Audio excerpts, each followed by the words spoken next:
Hello everyone, I'm Coyote Yak, and well, I keep mentioning that even the Gen Z has enough of the AAA bullshit that apparently some millennials and some addicts to nostalgia, Nintendrons, they want to even try older stuff that never grew up with them in the in first place. And this fucking proves me right when I keep giving my text that, well, people are playing older video games, even from the arcade era, from the good times of Capcom to the glorious age of SNK, like Metal Slug, like which is one of my favorite games of all time. Still, when you still move like kinda way past that time, and yes, PSP is retro game, and actually I struggle myself to admit it because imagine thinking, oh man, the console is 21 years old. Jesus. But here we are, man. And I know this is from the Big Black Camaro. Why do Gen Z have a growing appetite for retro tech? This Gen Z are taking a selfie with a PSP White Edition. This is a Slim Series. Probably it's the 3000. And this is Need for Speed Most Wanted. I still have that game for that PSP. I still have a PSP. Actually, I have three. I remember I received one, but got as a total loss. Didn't turn off ever again, and then my father gave me as a birthday present over a decade ago a new one from the latest, the last one of the series that got produced. Not a special edition, but it was that this is the final PSP Slim in production from the 3000 series. It brings me a lot of memories, man.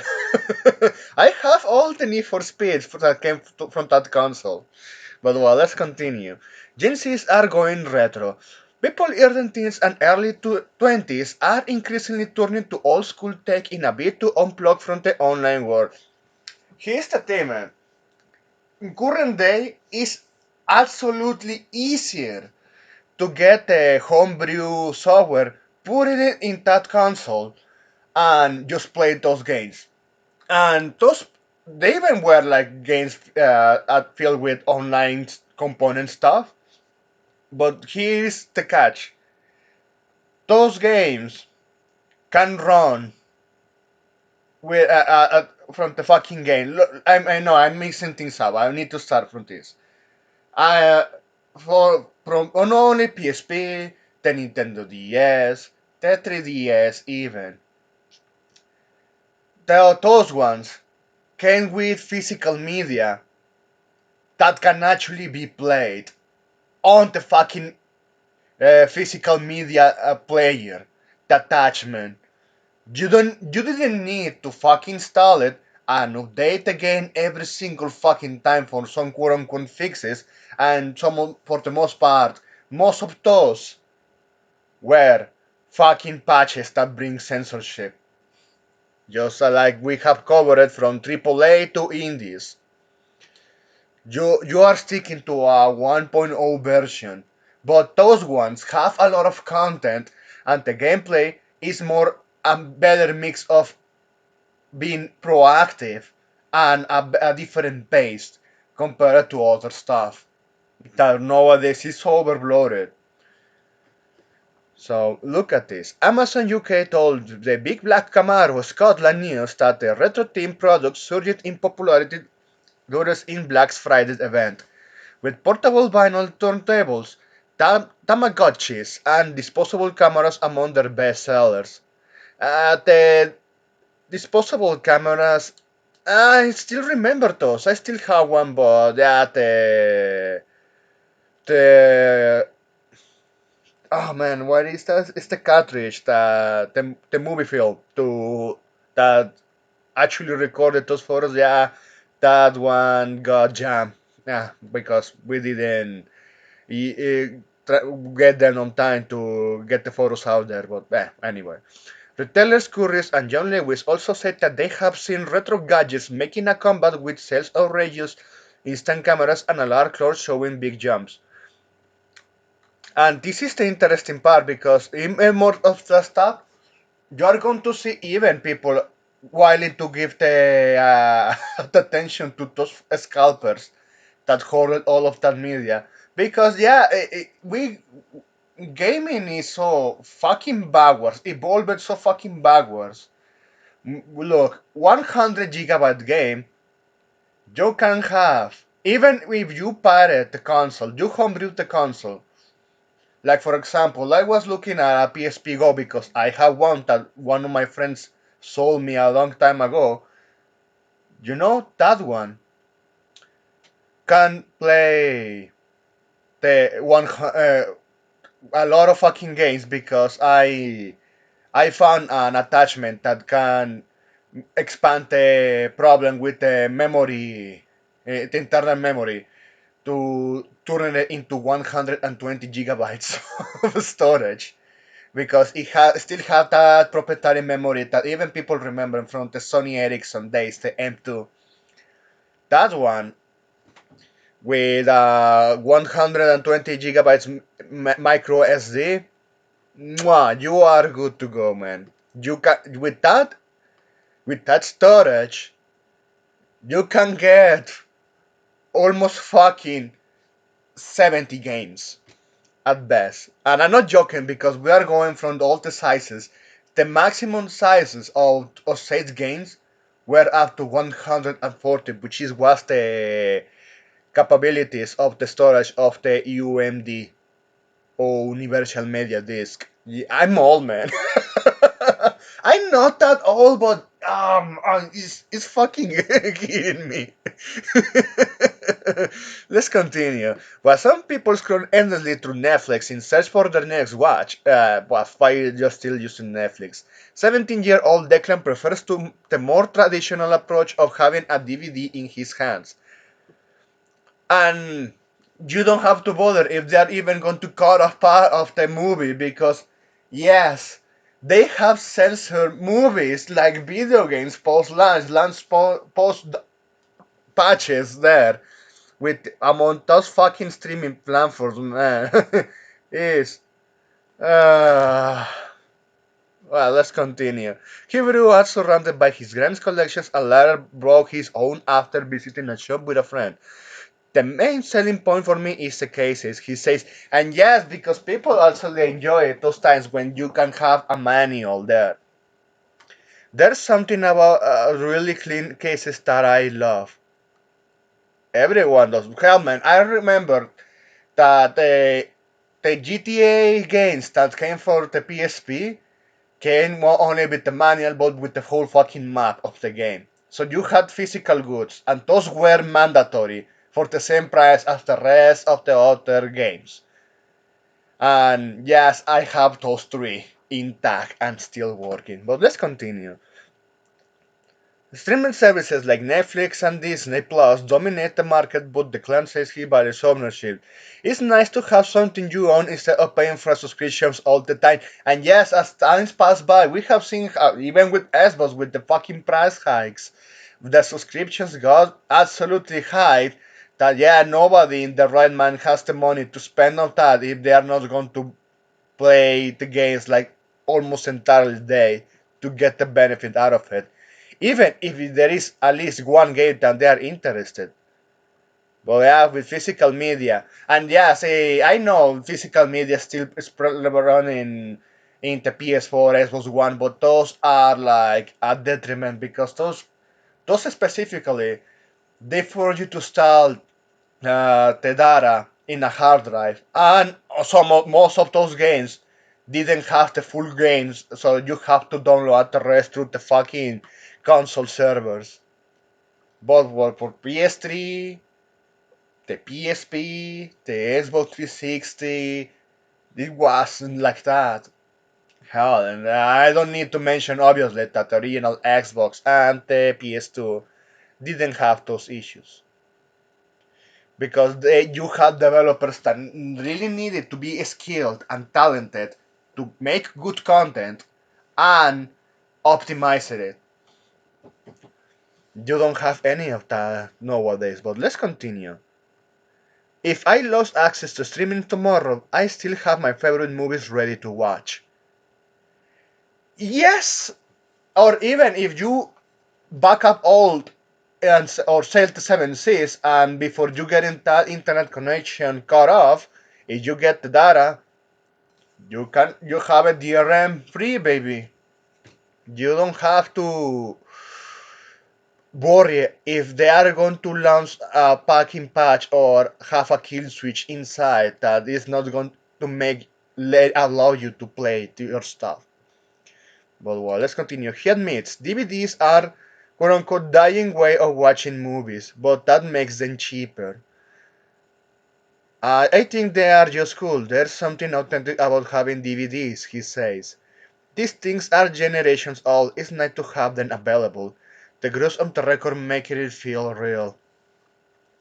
Saul 20 has been collecting vinyl records since 2016, with a new vinyl albums costing about 35 pounds on average. It might seem expensive compared to streaming, but Saul feels it's worth it.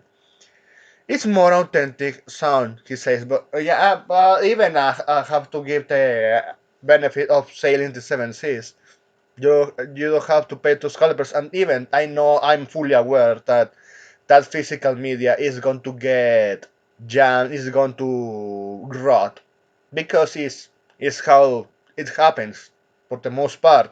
But if you have way to back up all of that content into a hard drive and making backups of backups, that's the real preservation. It's going to be difficult now with the AI bubble causing a mess across the entire globe. But let's continue. The, the grooves on the record make it feel real. You can hear the difference. It's about having something physical you can look at instead of just scrolling through your phone mindlessly. For Saul, the appeal goes beyond sound quality. You got the actual cover art and you put the disc down yourself in hands-on experience. He says, "Ah man, like and I remember like when a lot of even people I used to talk with that even they are among my generation, they were like ditching physical media and saying, well, it's unnecessary, it's irrelevant, this is the future, and you just why are you bitching? Why are you so bitchy about it?" And huh, man, imagine that the ones that bitching are the ones that grew with that you will owe nothing and you pay for it, going to get access to this and feeling the sense that yeah, you own something. So well, let's continue. For a lot of people, think billions is just a trend. He says, well, vinyl kinda yes. I prefer DVDs. And even I know someone that felt the full nostalgia. They have the cassettes. But let's continue. It's the same way things come and go, like and different trends on social media.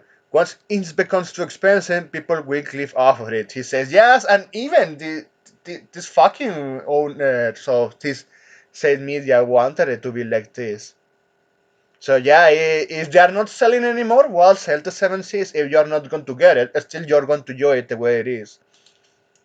Hell, man, I remember when even when I was selling the seven Cs, I used to find anime converted to the PSP format. I still have some of those chapters there. Oh, well, those were the days. Even when, before Mega, it used to be called Mega Upload, but well, let's continue. I still collect because I like to have them. I like having that option to listen. So physical cameras are timeless. While most people instinctively reach to their phones to take photos, 20-year-old Aubuhinian prefers to deliberate artistry of traditional cameras. There's something about the quality of them that style of photo you get is unwatched compared to your phone, she says. I think with photos, man, nah, even you can print those not just fine. But well, there is a catch. Nowadays, even those fucking cameras are trying to make them play ads. No wonder that even people are going to get sick and tired. But now, even for cameras, those were getting better. But let's continue. There's more pressure with film because you're not going to see the photo straight away. You have to wait, but that's the novelty of it, disciplines. I perceive that as an issue. I'll take my camera to birthdays, holidays, even golf, she says. Abohican believes that the appeal of traditional cameras run deeper than aesthetics. You know, if the instant cameras those were fucking expensive. Even I remember trying to get one of those when they actually were sold by, I think it was Canon. They were fucking expensive, man. I mean, for me, that one from start to end, I couldn't get a hold of getting one of those, but having one of those that take the photo and instantly give you the physical media, yeah, those are invaluable in my opinion. It is rooted in nostalgia, she says. Many people are curious about experience using physical cameras because they grew up seeing their parents use them, she says. GenZ enjoys novelty of something we don't usually have. It's break from rush and instant gratification. Physical cameras are timeless, they never go out of fashion because past generations rely on them. It's more addicting than any game I got on my PS5. And we have this one, Cal 1021, got a PSP to relive his childhood and enjoy the nostalgic simplicity of gaming without modern hassles like updates or downloads. Yes, fucking yes. The PSP is a handheld gaming console made by Sony that became an instant hit in the UK when it was introduced in 2005. We are old. But was discontinued a decade later as technology moved on, and they fuck up with the PS Vita. But well, let's continue. It was first the game console that I grew up with. It's what we're feeling like a home comfort, you know? It feels retro. Nah, I think this guy is not like, you know, you experiencing the newer stuff, you decided fuck that, and this is the old stuff. Even I am my West because, like I said, I have that PSP Go running just fine. Obviously, the skin isn't as good, the buttons aren't good, it's a lot more unreliable, but that's not the point. I have to disagree, at least with the 2000 series. Man, those games, I play a lot. I remember even playing Warriors. Yeah, I gave them a lot of rough time. And those are still working fine because even when they're like kind of the cheapest controls that they put out in that handheld, they hold up pretty well. It's like, hey, they at least they put on some certain level of quality there that we are not seeing anymore. It was the first game console that I grew up with. It's weird feeling. Yeah, we're screaming, we read that. Obviously, the skin isn't as good. Yeah, we read that. When you play a modern PC Station or Xbox, you can't just play. You need to download updates. Aha! With a PSP, you just put the game in and play it. Kyle says, since I got it, I use it almost every day. I have been playing Need for Speed on my PSP. It's more addicting than any game I got on my PS5. It's better. Even I remember that game got a lot of pushback because it wasn't like the PC, the PS2, and Xbox 360 versions, but had some charm. Actually, it was it's still better than the fucking latest Need for Speed games that they put out there. That well, Need for Speed is a dead franchise anyway. Embodying the streamlining look of early 2000s technology, the PSP resurgence be seen as just another passing trend. I feel like there's definitely a performative aspect to it. It's almost like an accessory for some people, he says. For the majority, it's just a fad, a trend, but for people like me, I'll be playing this until it breaks. And that's what I was the fucking point from the start with gaming. Play it until it breaks. Nowadays, play it until they decide to remove it away from you. So here we have it, man. Here we fucking have it. Younger people than me are enjoying the stuff that I used to enjoy. And they are seeing, yeah, this is the fucking good side of all of this. Because yeah, gaming wanted fucking AAA corpus has devolved so fucking hard that it's just returning to the fucking neck and rolling into obscurity. But anyway, that's it. Thanks for watching and please take care.